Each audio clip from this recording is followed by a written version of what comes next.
if the Quad meeting is held in India in January, then it will be the third time the Japanese Prime Minister would be coming in, and it will also be the third meeting between Prime Minister Modi, US President Joe Biden, who's just had a meeting just 70 days ago. So 2 meetings already and another meeting coming up, clearly setting the bar very high as far as bilateral relations and multilateral relations with these countries are concerned. And as the Prime Minister has emphasized today, the G20 now takes a huge leap in being more inclusive. After a concerted campaign by India, the African Union now takes its place at the G20 high table. But this is not the only reason why India is being projected as the leader of the global south.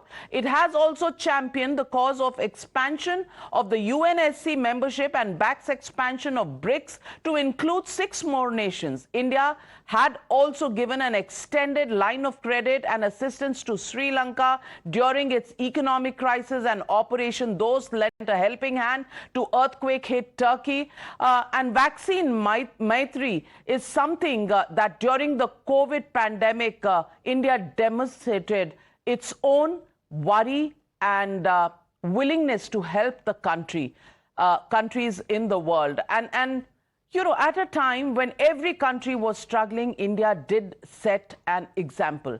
Moreover, the digital economy built by the world's largest democracy is one of the key takeaways of the G20 summit. Prime Minister Modi has also emphasized on several occasions that the digital payments ecosystem has radically transformed governance, and even the World Bank and IMF are lauding India's efforts in this direction. So, is brand Modi really being able to set the stage for global cooperation like never before? That's the question we would want to ask in the next 1 hour, and we will try and find answers to these questions. And joining me this afternoon, Dr. Vijay Chauthaiwale, in charge of the Foreign Affairs Department of the BJP, Dr. Anand Ranganathan, author, scientist, with me in the studio. To my left, Abhijit Iyer Mitra, senior fellow at the IPCS. Also with me in the studio, Sushant Sareen, senior fellow at the ORF. Also joining me this afternoon, Sanjay Jha, author, and I love to call him the suspended Congress leader. Great friend, great sense of humor, but when it comes to the Congress party's support, he can see no wrong in anything they do. And also joining me, the very respected Pawan Verma, former member of parliament, author, ex-diplomat, what have you. Let me first throw this across to Dr. Vijay Chauthaiwale. And Dr. Vijay Chauthaiwale, you've been with the Prime Minister, especially you know, getting the diaspora across the world to connect back with India like never before. How do you see the Prime Minister's personal engagement and investment into building this new world order? Unmute yourself. Thank you, Navika, for inviting me to this important debate and discussion. I think in last 9 years, what Prime Minister has invested in his foreign policy is now showing its real fruits in terms of getting India a global recognition of leader on several issues of global importance, a trusted friend at the time of crisis, and also a country which is taking firm stand on the issues and at the same time taking a nuanced stand whenever required in the interest of the country. And the whole credit goes to Prime Minister Modi, who has done it very, very efficiently with his colleagues, initially with Sushma ji and now with Dr. Jaishankar. I guess on every front, may it be security, may it be environment, may it be diaspora engagement, may it be supply chain, taking a firm stand on the global conflicts, and also fair and a voice of global south. On every aspect, India has shown its leadership and it's being appreciated. The news which you have just announced, which is yet to be confirmed officially, but if it is true, is another feather in the cap of India and Prime Minister Modi when the world leaders would be present during next Republic Day. I think it's not possible to do it in a day. We had a lot of backlog when Prime Minister Modi took over charge of this country in 2014, but we have not only covered that backlog, but kept new heights and developed a new relationship, friendships, and kinships with many countries around the world. And I guess the entire government, the whole government approach of Prime Minister Modi as far as foreign policy is concerned is now bearing the fruits. Well, that's, I guess. Dr. Sanjay Jha, would you for once want to agree with Dr. Vijay Chauthaiwale, who's actually charted out, and the Prime Minister actually showed it from the word go, from his own oaths taking in 2014 when the SAARC leaders were invited down till today. The Prime Minister has been very clear in terms of putting his emphasis on creating a new world order, and there has been a vision, there has been a plan, there has been a strategy that he's played to. Because I remember speaking to him maybe 6-7 years ago when he had first taken over as Prime Minister, and it was just one of those casual telephone conversations where I asked him, there has been criticism of his foreign tours abroad, and he was very clear even at that time that he was doing something as far as India's foreign policy was concerned and the way India was treated by the world. The fact that India today, is actually in a conversation, talking eye to eye, engaging with the world to create an access beyond the previous superpowers. Is that not an achievement of the Modi Sarkar? Navika, a very important discussion, but let me bite the bullet from the word go. You asked me whether I agree with Dr. Chauthaiwale. My answer is a straightforward no. And I'll tell you why. Because, it is this blinkered approach to public conversations today that actually we end up disrespecting our own history, our own contribution of the several people, whether it is scientists, engineers, politicians, businessmen, technocrats, foreign service personnel, etc., by attributing India's story, which we are all proud of, I'm sure, to what's happened under Modi in the last 8-9 years. Let me give you an example. We all know, this is an eminent panel, and I'm sure your viewers are very clued in, Navika, that the G20 presidency is not an election, it comes through rotation. Now, logically, India will next become the G20 president after 20 years.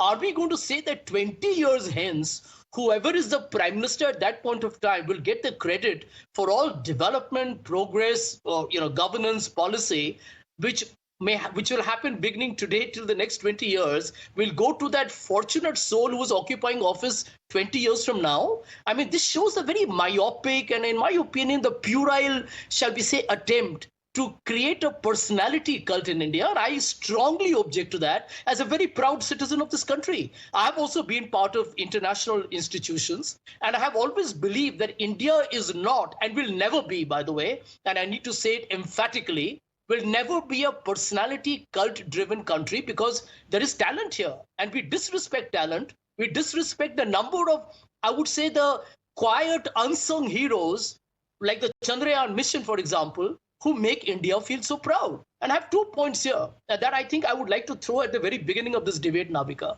Number one, when the Prime Minister talks about one earth, one family, one future, I would request him and his supporters and his minions all over the world to say that charity begins at home. I have to mention 2 points here, and I will stop because I would love to hear what the others say. One, and I have been vocal about it in your programs in the past, the democratic backsliding in India is not just an abstract criticism of Mr. Modi's government. Therefore, the mother of democracy tagline, I believe, is a monumental joke. Number two is the sectarian conflict within India, which is pretty much palpable with what's happening in Haryana or what's happening in Manipur. And I think Mr. Modi has a lot to explain for. Just because you occupy a high office and you have the freedom to indulge in all these rhetorical statements, it doesn't change the reality of the challenges we face. Let me leave it at this to begin with. Well, Dr. Sanjay Jha, you're not a quintessential politician, so I don't know why, but I expected you not to be just so petty that you see nothing positive and in fact say basically kuch naya hua nahi hai, it's always been work in progress and everybody else should share, there's nothing. Is that the opinion you share, Anand Ranganathan? First of all, thanks very much, Navika, on this really exalted panel. And for a change, I do agree with Sanjay when he talks about growing sectarianism and democracy backsliding, because I think he's right. And I echo what Congress has said, that democracy is dying in Bengal and sectarianism is increasing in Punjab. So Sanjay Jha is absolutely right. What Congress has said is absolutely correct about Bengal and Punjab. Coming back to Navika G20. First of all, about this Quad, congratulations on getting this scoop. Does this also mean that the general elections would be before have also been decided and they would be before Jan 26, so that Modi would celebrate? Well, we can do the Quad meeting and then go in for the general elections. Okay. It works both ways. Right. And don't worry about that. I'm sure the Election Commission is looking at that. No, but to be serious about this, I think, Navika, the best decision of this G20 has been taken in the very first minute of this G20. And it's almost like, I mean, you're a Punjabi, you know about Punjabi weddings. It's almost a bit like it'll be everything from now on would be anticlimactic. It's like a 3-day long Punjabi wedding, and you have Sangeet and you have Mehendi and all that stuff. And in the first minute, the marriage takes place. So you can imagine what happens in the next 3 days is never going to meet that standard.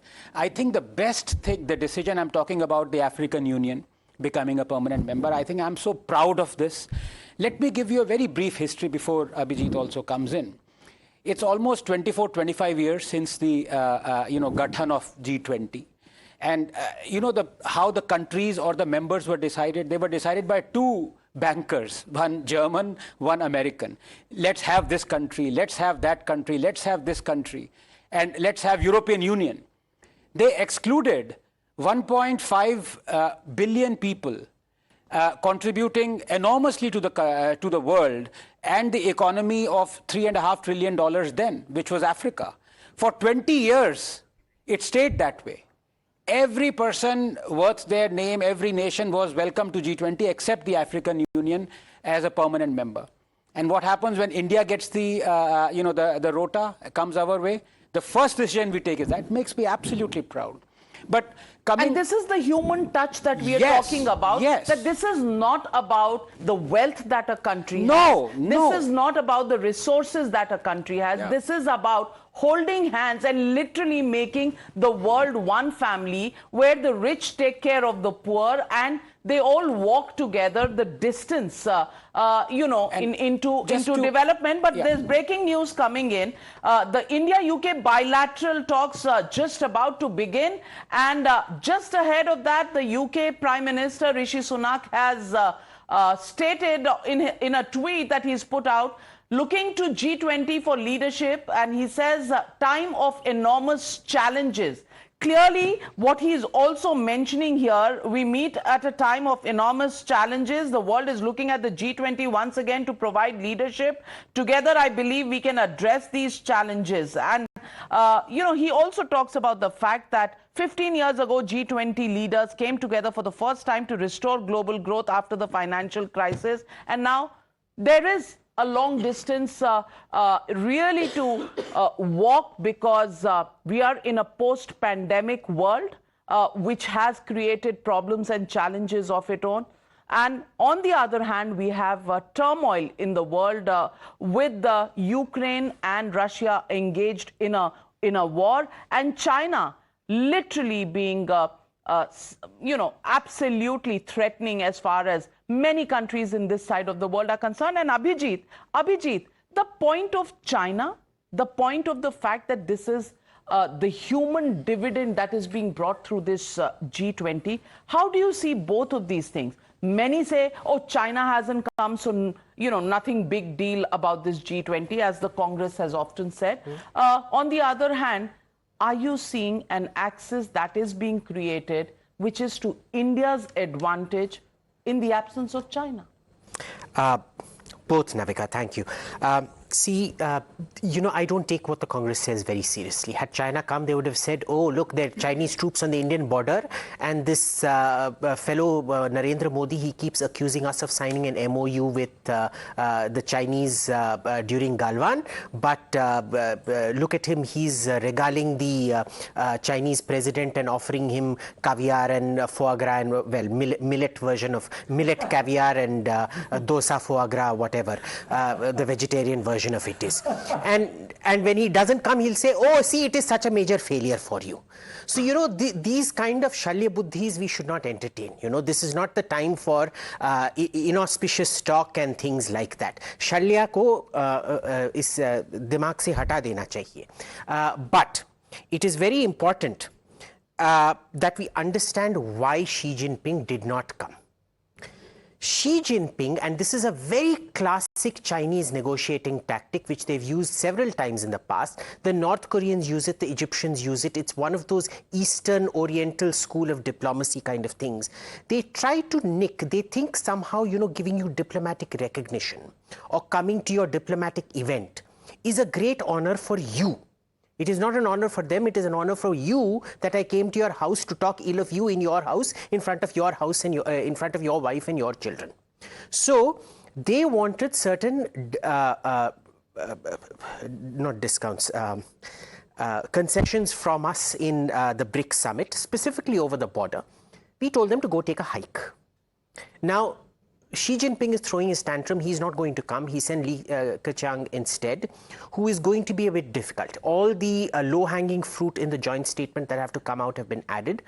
Li Keqiang is going to play spoiler for some of the higher-hanging fruit that slowly start getting added to the joint statement. This isn't happening, but that is a good thing. Because what happens then is you show people who is the one who's the standout here. Who is the one who is playing difficult? Who is the one that for a bilateral issue is holding the entire forum hostage and taking it for a ride. Right. So it's both good and bad. I think on balance for India, it is much better that that man did not come. I, of course, am a great admirer of Xi Jinping because India's greatest strategic asset is Xi Jinping's stupidity. China has had 5-6 great presidents in the past. Xi Jinping, unfortunately, is not one of them. Look at the kind of things he's got turned bankrupt. That Evergrande bankruptcy. The entire Chinese high-speed rail is now $1 trillion in debt. Their construction is $2 to $3 trillion in debt in addition to Evergrande. Then you have their entire OBOR and God knows what it is now. I think it's called Belt and Road. Tomorrow it will be called, Eggs Manchurian or Chicken Manchurian International. That is also not one project in that.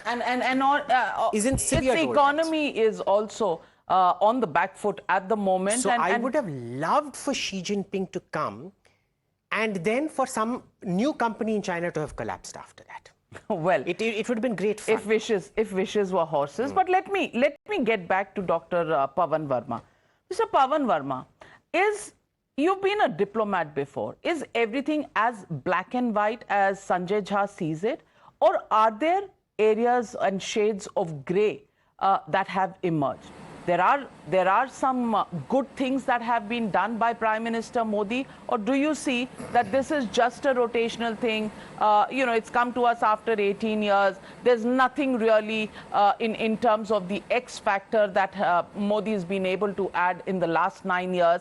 And the fact that Modi's trying to make this as an issue of the West holding hands with what is today being called the global south, or countries that are still in their developing phase, and having a more human and humane approach to international fora than it has ever taken into account before.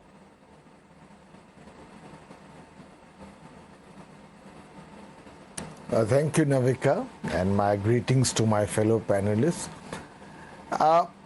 I have always said publicly and through my columns that no government is absolutely bad or absolutely good. And in a democracy, we need an opposition, but an opposition that does not oppose for the sake of opposing, and a ruling party which is willing to take on board constructive suggestions from the opposition. In other words, a dialogue. Now, to my mind, the admission of the African Union as a permanent member of the G20 will be a historic milestone as one of the achievements of this summit. You know, in diplomacy, it's very difficult to judge events like this by great milestones. Every such summit makes incremental progress on important and vital issues, and that incrementalism is in itself substantive. But here we've begun by taking the first decisive step. Of course, I do accept that from the very beginning, 1947 onwards, India's commitment to Africa has been consistent and substantive. We have fought against the anti-apartheid movement. We were the leaders of it.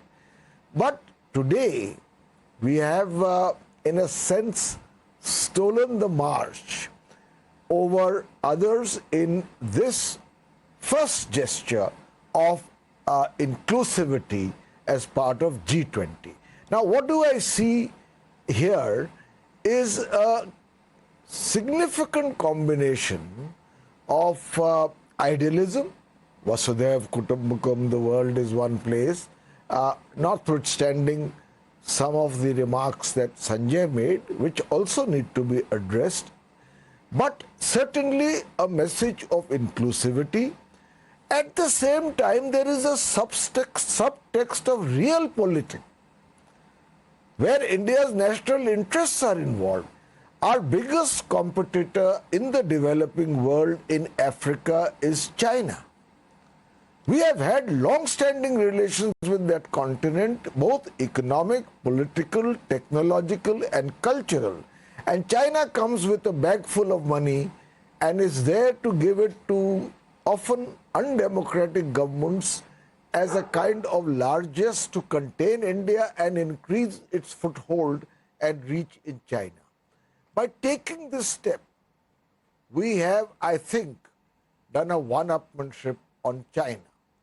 At the same time, the news which you just gave us a scoop, which you said, for which I too congratulate you, the meeting, the coming of the Quad leaders for the Republic Day occasion and the Quad meeting. Now, it's important that they are coming. It's even more important what the messaging is. The messaging is clear.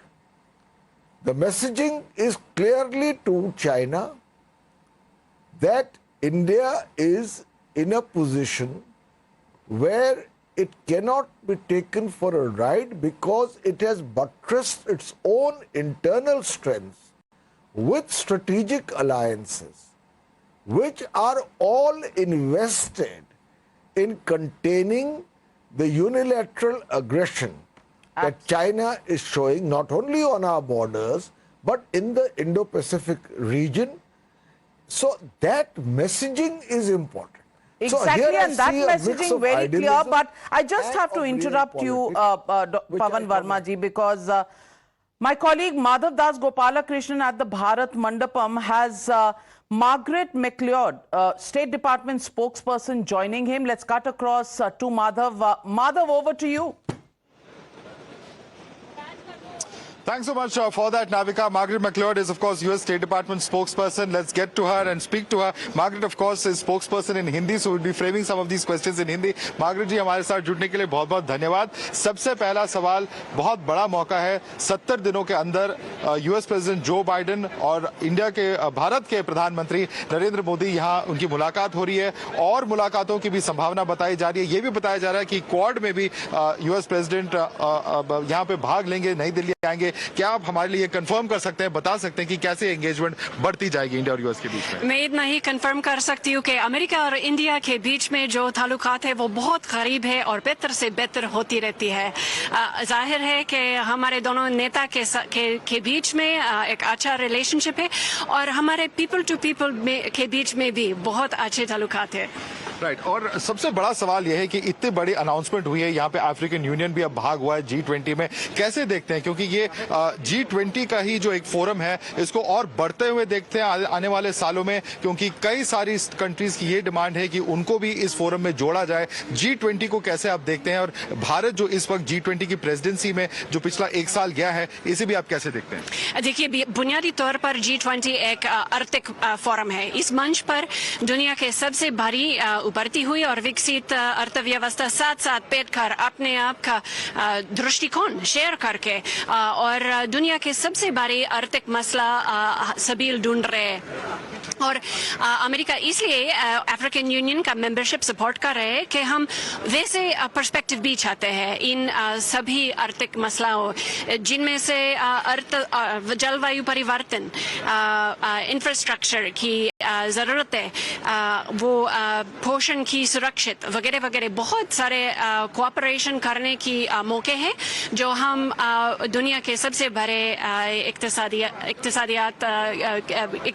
के साथ बात करना चाहते हैं। Alright, China के जो राष्ट्रपति है शी जिनपिंग वो नहीं आए हैं यहाँ पर, कहीं ना कहीं क्या आपको लगता है कि चाइना को शायद ये लगा होगा? इसकी कई सारी वजहें बताई जा रही है, उनकी डोमेस्टिक प्रॉब्लम्स भी हैं वहाँ चाइना में। ये भी बताया जा रहा है कि शायद चाइना ये नहीं चाहता था कि एक मोमेंट में जब प्राइम मिनिस्टर मोदी और इंडिया स्पॉटलाइट में हो, ऐसे मोमेंट पे वो यहाँ पर आए। आप कैसे देखते हैं इसे? क्योंकि कहीं ना कहीं चाइना और जो चाइना की जो कार्टोग्राफिक एग्रेशन जिसको कह रहे हैं, नए मैप में जहाँ कई देशों के टेरिटरीज को उन्होंने एक तरह से अपना बनाया है, ये सब चीजों से काफी लोगों का ये कहना है कि इस एग्रेशन की वजह से वो यहाँ पर G20 में नहीं है। आप इसे कैसे देखते हैं?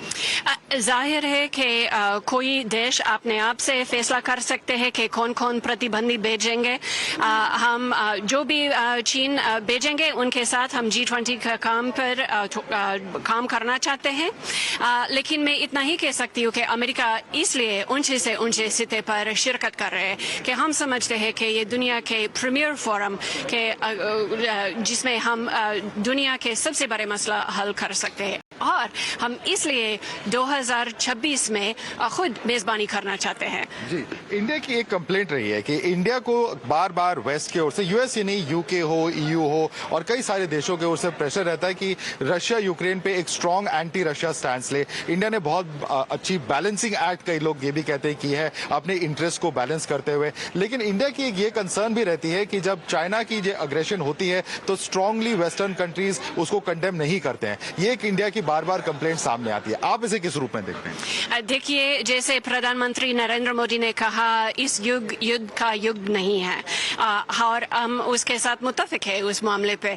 अगर हम संयुक्त राष्ट्र के चार्टर के उसूलों देखें, respect for territorial integrity, sovereignty, ये बहुत महत्वपूर्ण बात है और जब हम लोकतंत्र एक साथ हमारे आवाज उठाए, ये तो बड़ी अच्छी बात है और हम इसलिए अमेरिका संयुक्त राष्ट्र के सलामती काउंसिल में इंडिया के नॉन परमानेंट और परमानेंट पार्टिसिपेशन के लिए सहायता कर रहे हैं। तीन इश्यूज हैं जिसको बहुत प्राथमिक तौर पे देखा जा रहा है। एक है जेट इंजन डील, दूसरा है सिविल न्यूक्लियर कोऑपरेशन को बढ़ाना और तीसरा ये देखा जा रहा है कि जो वीजाज के इश्यूज हैं, इन सबको कैसे सुलझाया जाएगा। इन तीन मसलों पे आप कैसे देखते हैं भारत और यूएस के टाइज और करीब कैसे हो सकते हैं? हम देखते हैं कि मौके बहुत है, खास करके ज्ञान क्षेत्र में। हम इसलिए शिक्षा के स्टूडेंट मोबिलिटी में काफ़ी एनर्जी देते हैं और हमारे इंडस्ट्री, उद्योग, जिसमें ये क्रिटिकल इमर्जिंग टेक्नोलॉजीज और कनेक्टिविटी, इंफॉर्मेशन कम्युनिकेशंस टेक्नोलॉजी एक दूसरे के ताकत इस्तेमाल करके इकट्ठे होकर दुनिया के सबसे बड़े समस्या को हल करने के लिए तावन करना चाहते हैं। Alright. And the most important issue, the jet engine and defense cooperation, इस पे आप कैसे देखते हैं? बिकॉज कई लोगों का ये भी मानना है भारत अभी भी रशियन डिफेंस हार्डवेयर पे काफी डिपेंडेंट है। इसको आप कैसे देखते हैं? आने वाले समानों में कैसे इसको चेंज किया जा सकता है? क्या इसको और क्लोज रिलेशंस के रूप में देखा जाए? वो जॉइंट स्टेटमेंट जो आपने जिक्र किया, उसमें दिखाई जाती है कि दोनों सरकार अपने कवानीन और रेगुलेशंस देखकर ढूंढेंगे कि हम कैसे और स्मूथ तरीके से एक दूसरे से काम कर सकते हैं. All right, and if there is a Quad summit where the Quad leaders are present on Republic Day, that of course will be very significant and certainly would send out that message, perhaps even to China, about how serious India is as far as its defense and strategic interests are concerned, and send out, because that's the day when India, on its full military might on display, will have Quad leaders with whom a strategic cooperation and military exercises also have been discussed in the past. That will be a very, very big message indeed if that does happen, as our colleagues have been reporting since this morning. And Madhav, before you sign off, compliments from the entire studio to Margaret McLeod on her impeccable Hindi. It is a round of applause coming here from the studio for her. Do convey our greetings to her and our deep appreciation. From our studio for your impeccable Hindi. Thank you very much. बहुत धन्यवाद. बहुत धन्यवाद, says Margaret. Navika. Well, thank you very much, Madhav, for that fantastic interaction with Ms. McLeod. And Sushant Sareen, the issue here is the US is absolutely forthright on the way the relationship with India is going, the support to India, as also the fact that the African Union coming in and India is the stage where it did actually happen. And the manner in which the World Bank report has lauded India's digital transformation, which has actually taken development to the last mile, to the last person, in the pyramid.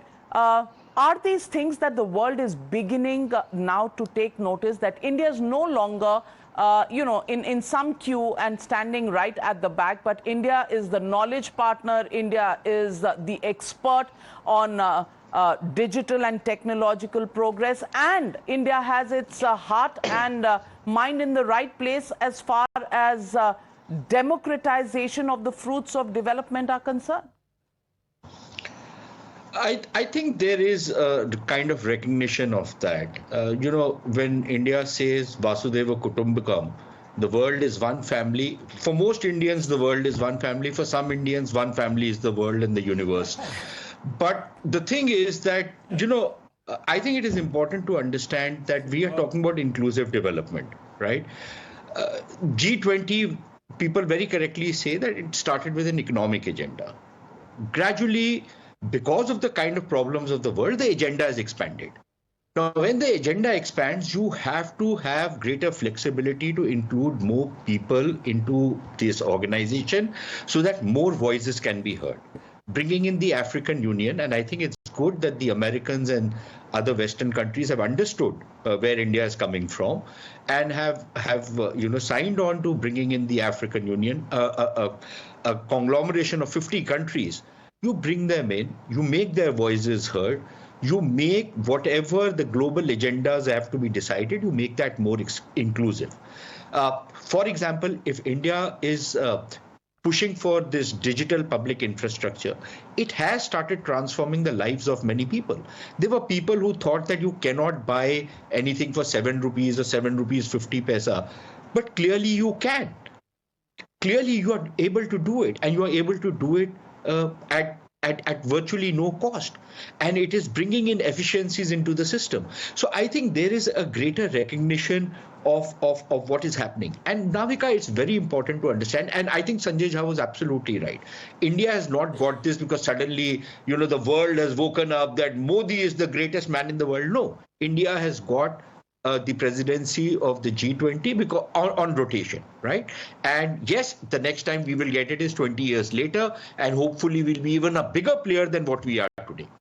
The issue is not that you got it by rotation. The issue is that when you got your chance, what do you make of that chance? You couldn't be a time server like many people are, who will get a position, they'll serve their time, they'll hanker for that next appointment, and what car and what house and what bungalow they will get, and move on, right? And not make any change. There will be other people who will come in, use that opportunity to bring in more things to raise brand Bharat, project it to the rest of the world, not indulged in this self-flagellation which many people are apt to do in this country, not behave like drain inspectors and sewage inspectors, but say that, look, we have problem. Of course we have problem. Is our democracy perfect? No, it is not perfect. But is American democracy perfect? Aren't the American, I don't know how many people on your panel will accept it as a democratic thing that somebody passes a law that my kids can be taken away because I object that a 5-year-old kid can go in for sex change operation which somebody in the state has decided. This the communists used to do. This totalitarian states do. Do democracies do this? Do you think this is an agenda? This is democracy? Do you think this is not fascism of the worst kind? Do you think this is not Nazism of the worst kind? That you're trying to change people and carry out the most horrendous surgeries on them, and then these people pontificate to us? Do they not have, does the West not have racial tensions, religious tensions, all kinds of other tensions? We also have. We must recognize. And I'm all for what Sanjay Jha and some others have pointed out, that yes, there are these tensions, we need to address them. But to, make that the only identity of India, I think that's bizarre. That's crazy. I don't buy it. Well said. And what can be a discussion in India, in the Indian context, without a little bit of the controversy that has come up about the lack of an invitation to the leader of opposition, Mr. Mallikarjun Kharge. And I'd like to do a quick round and ask people what they think about it. What do you think about it, Anand? I think it's just nitpicking and not realizing the kind of place where India is right now. The emphasis that the world is putting on India. And I think that's rather unfortunate because, as I said, in the first minute itself, when you take this decision, which the so-called virtue signaling West had not done in the last 15, 20 years, just glib talk about inclusivity and working towards Africa, including it. They have not done it. That's the fact.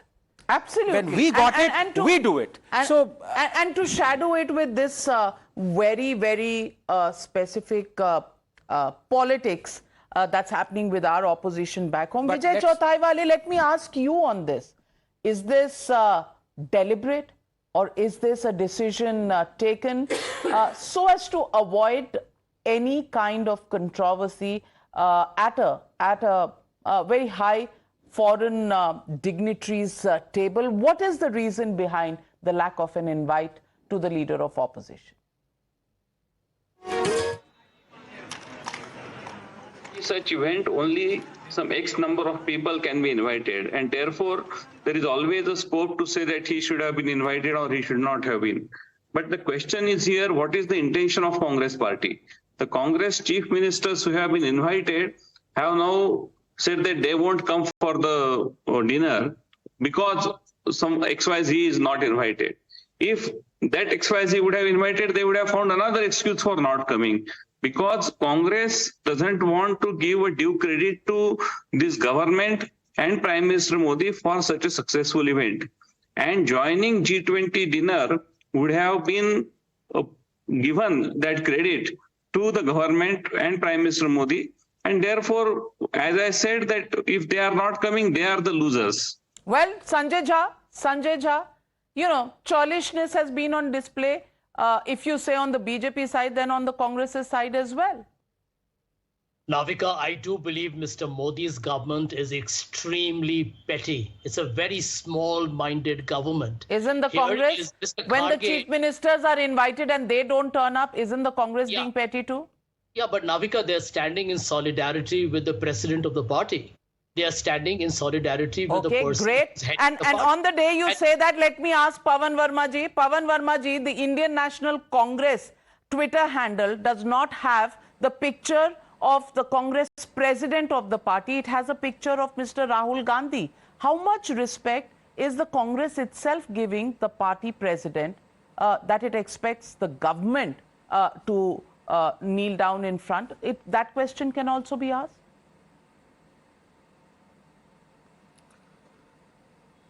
Yes, Navika, I think my views are pretty clear on this. It makes no difference who the Congress prioritizes on its website or whatever. The fact of the matter is that Mr. Kharge is also not only the president of India's largest party, but also the leader of the opposition in the Rajya Sabha. So I think that it would have been becoming for the government on such an occasion to display the very inclusivity that it is projecting, to invite him. You see, I have been a diplomat. I've served as press secretary to the president. I've served in the Prime Minister's office. The point is that I cannot recall an occasion of this importance where the leaders of opposition, or very often, if not all parties, major parties, are their presidents are invited. Well, then, I think here are visuals of Nitish Kumar, Chief Minister of Bihar, landing in New Delhi for the G20 dinner invite that he has been extended, and he has graciously accepted. So, Abhijit Iyer Mitra, India Alliance at least not sharing the disappointment of the Congress party.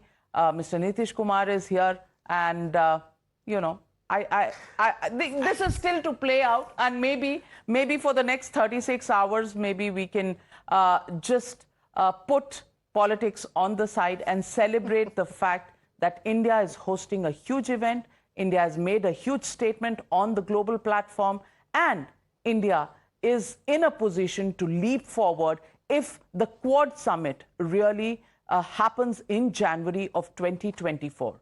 Is India going places? No doubt about that. Is Prime Minister Modi powering that push for Brand India? Well, not too many people doubting that. Of course, a few naysayers here and there in political parties. We leave it at that. Thank you very much, gentlemen. Thank you to all my esteemed panelists for joining me on this session of the G20 coverage non-stop